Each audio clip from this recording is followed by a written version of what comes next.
నేనైతే గివప్ ఇచ్చేస్తున్నా. ఈ ఛాలెంజ్‌కి కాదు. ఈ ఛాలెంజ్ గురించి వీడియోస్ డైలీ అప్‌లోడ్ చేయడానికి.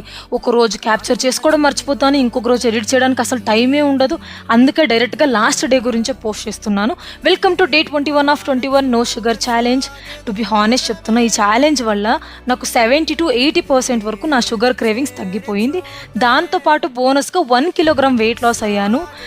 Was the best thing in 2025 according to మీ.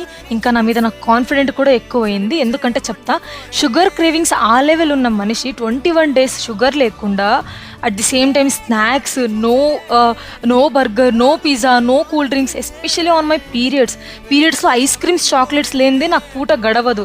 అలాంటిది నేను అంత ఇన్సిస్ట్ ఎలా అయ్యానో నాకు ఇప్పటికీ షాకింగ్గానే ఉంది. I'm so proud of my self. ఇంకా నా సైడ్ నుంచి అడ్వైస్ కూడా చెప్తాను నేను మీకు.